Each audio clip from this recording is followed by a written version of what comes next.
നമുക്ക് പുളിമോളം വയ്ക്കാം. അതായത് മാങ്ങയിട്ട് വയ്ക്കാം. കാരൽ അട്ടിപ്പൊളിയാണ്. എങ്ങനെയെന്ന് ഞാൻ കാണിച്ചു തരാം. കൊഴിയാള പൊരിക്കാം. ഇന്ന് നമുക്ക് ഇത്രയും മീനുണ്ട്, 3 സൈസ് മീനുണ്ട്. ഈ മീനിൻ്റെ പേരാണ് കൊഴിയാള. ഇതാണ് കാരൽ, മുള്ളൻ കാരൽ. ഇത് വങ്കട. കാരലും കറി വയ്ക്കാൻ തേങ്ങ, മഞ്ഞപ്പൊടി, ഉലുവ, 1/4 സ്പൂൺ മഞ്ഞപ്പൊടി, 1/4 സ്പൂൺ ഉലുവ, കൊച്ചുള്ളി, തേങ്ങ. ഇത് നമുക്ക് കാരൽ മാങ്ങ ഇട്ട് വയ്ക്കുന്നതിന് അരച്ചെടുക്കാം. ഭയങ്കരമായിട്ട് അരയണ്ട. മുളക് പൊടി ഇട്ടിട്ടുണ്ട്. ഈ കരണ്ടിക്ക് 1/4 മുളക് പൊടിയും 1/2 സ്പൂൺ മല്ലിപ്പൊടി ഇട്ടിട്ടുണ്ട്. നമുക്കൊന്ന് അരച്ചെടുക്കാം. ഒന്ന് കൂട്ടിച്ചെടുത്താൽ മതി കേട്ടോ. പച്ചമുളക്, തക്കാളി, നമുക്ക് കാരലിന് വേണ്ട അടുപ്പിൽ വെച്ചേക്കാണ്. കുറച്ച് വെള്ളം ഒഴിച്ചിട്ട് കേട്ടോ. ഇത് അതിൽ കിടക്കട്ടെ. പിന്നെ നമുക്ക് ഉപ്പും കൂടി ഇട്ട് കൊടുക്കാം. എന്നിട്ട് ഇത് അവിടെ കിടന്ന് നല്ലോണം തിളക്കണം. എന്നിട്ട് വേണം നമുക്ക് കാരൽ പറക്കി ഇട്ട് കൊടുക്കാൻ. കാരൽ അതിന് ശേഷമേ ഒന്ന് ഇടാവുള്ളൂ കേട്ടോ. ഇത് മാങ്ങയിട്ട കാരൽ കറിയാണ് നമുക്ക് വെക്കാൻ പോണത്. അപ്പം ഇത്രയും സാധനങ്ങൾ ഉണ്ട്. ഇതിവിടെ കിടന്ന് തിളച്ച് പറ്റട്ടെ. നമ്മുടെ കറി കിടന്ന് തിളക്കിയാണ്. നമുക്ക് എന്തായാലും കാരൽ പറക്കി ഇട്ട് കൊടുക്കട്ടെ. 2-3 നൊത്തോലിയുണ്ട്, മാങ്ങയും ഇതുമൊക്കെ.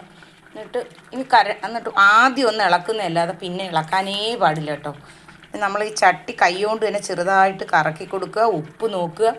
അതിന് ശേഷം ഉപ്പ് കുറവാണെങ്കിൽ ഇട്ട് കൊടുക്കുക. പിന്നെ ഈ ഒന്നും ചെയ്യാൻ പാടില്ല. തീ കുറച്ച് വെച്ച് പറ്റിച്ചെടുക്കുക കറി കേട്ടോ. എന്നിട്ട് ഒരറ്റത്തുനിന്നേ കറി വിളമ്പിയ അടിപൊളി ടേസ്റ്റാണ്. നമുക്ക് തീ അങ്ങ് കുറച്ച് വയ്ക്കാം കേട്ടോ. ഓക്കെ. കാരൽ കറി പറ്റി വരെയാണ് നമുക്ക് തീ അണച്ചിടാം. ഈ കറിച്ചട്ടിയുടെ ചൂട് ഇരുന്ന് ഒന്ന് പറ്റട്ടെ. കണ്ട നല്ലോണം ഒന്ന് പറ്റി. ഇനി ആ കറിച്ചട്ടിയുടെ ചൂട് ഇരുന്ന് മാങ്ങാക്കറി ഒന്ന് പറ്റും കേട്ടോ. എടുക്കുമ്പോൾ നിങ്ങൾ നോക്കിയെടുക്കുക.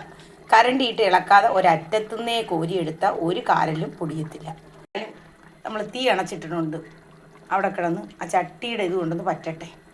നമ്മുടെ കാരൽ കറി കണ്ട അടിപൊളിയായിട്ട് സെറ്റായ കണ്ട. മാങ്ങയൊക്കെ പൊടിയാതിരിക്കുന്നുണ്ട. ഇതിനി നമുക്ക് ചോറിൻ്റെ കൂടെ കൂട്ടാൻ സൂപ്പറാണ് കേട്ടോ. ഇന്ന് ഞാൻ പച്ചക്ക ഉണ്ട് തോരൻ വെച്ചിട്ടുണ്ട്. ഞാൻ അതിൻ്റെ വീഡിയോ ഒക്കെ ഇതിനിടയ്ക്ക് ഇട്ടിട്ടുണ്ട്. അതുകൊണ്ട് പ്രത്യേകമായിട്ടൊന്നും ചെയ്യുന്നില്ല. ഇതിനകത്ത് പച്ചക്ക അരിഞ്ഞ് ചെറുതായിട്ട് അരിഞ്ഞ് ഉപ്പും വെള്ളം ഒഴിച്ച് വേവിച്ചിട്ട് അരപ്പ്, തേങ്ങ, ജീരകം, മുളക് പൊടി, വെളുത്തുള്ളി ഇതെല്ലാം കൂടി മഞ്ഞപ്പൊടിയും കൂടി ചതച്ചെടുത്തിട്ട് പച്ചക്ക വേവിച്ചിട്ട് അതിനകത്ത് വെളിച്ചെണ്ണ ഒഴിച്ചിട്ട് ഈ അരപ്പും കൂടി ഇട്ട് ഇളക്കിയ നല്ലൊരു തോരനാണ് കേട്ടോ.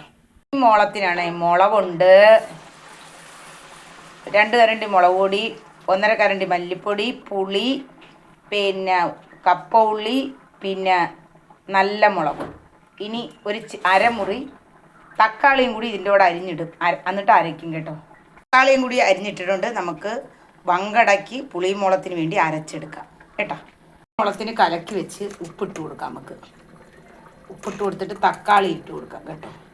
അത് തിളക്കട്ടെ. തിളച്ചതിന് ശേഷം നല്ലോണം തിളച്ചതിന് ശേഷം നമുക്ക് മീൻ പറക്കിയിട്ട് കൊടുക്കാം. അപ്പം വങ്കട പുളിമുളകാവും. പിന്നെ കടുവും കൂടി വറുത്തൊഴിച്ചു കൊടുത്താൽ കറി റെഡി. നമ്മുടെ പുളിമുളം കിടന്ന് തിളക്കിയാണ്. നമുക്ക് മീനങ്ങ് പറക്കിയിട്ട് കൊടുക്കാം കേട്ടോ. മീൻ ഇവിടെ കിടന്ന് പറ്റട്ടെ. എന്നിട്ട് നമുക്കിതാ മീൻ പൊരിക്കാനും ഉണ്ട്. അതും കൂടി പൊരിക്കാൻ വെച്ച് കൊടുക്കാം. തീ അങ്ങ് കുറച്ച് വെച്ച് കൊടുത്താൽ അതവിടെ കിടന്ന് പുളിമുളം പറ്റിക്കോളും കേട്ടോ. ഞാൻ കടു വറുത്തേക്കാണ്. മീൻ പൊരിച്ച ചട്ടിയിൽ തന്നെ കടു വറുത്തു മീൻ കറിച്ച് പുളിമുളത്തിന്. ഇനി നമ്മൾ കടു വറുത്ത് അതും കൂടി കോരി ഒഴിച്ചാൽ പുളിമുളം റെഡി. പുളിമുളം പറ്റി കേട്ടോ. അടിപൊളിയായിട്ട് പറ്റി. നമ്മൾ കടുവും കൂടി വറുത്ത് ഒഴിച്ചു കൊടുത്താൽ മതി കേട്ടോ. കൊഴിയാള പൊരിക്കാം നമുക്ക്. അരപ്പൊക്കെ പുരട്ടി വെച്ചിട്ടുണ്ട്. മുളക്, മല്ലിപ്പൊടി, നല്ലോളക് പൊടി, ഉലുവാപ്പൊടി, മഞ്ഞപ്പൊടി ഇതെല്ലാം കൂടി പുരട്ടി വെച്ചേക്കണം. ഉപ്പും എല്ലാം കൂടി ഇട്ട് പുരട്ടി വെച്ചേക്കണം. നമുക്കിനി പൊരിച്ചാൽ മാത്രം മതി. പൊരിക്കാൻ എണ്ണ ഒഴിച്ചിട്ടുണ്ട്. നമുക്ക് മീൻ പറക്കി വെച്ച് കൊടുക്കാം. അപ്പോൾ അതവിടെ കിടന്ന് നല്ലോണം പൊരിയട്ടെ. ഈ കുറച്ചങ്ങ് വെച്ച് കൊടുത്താൽ മതി കേട്ടോ. ഈ ഒരു 3 എണ്ണം ഒഴിച്ചുകൊണ്ട് ഇത് പൊരിഞ്ഞിട്ട് ബാക്കി പൊരിക്കാം. ഇതാ മീൻ പൊരിച്ച് വെച്ചിട്ടുണ്ട്.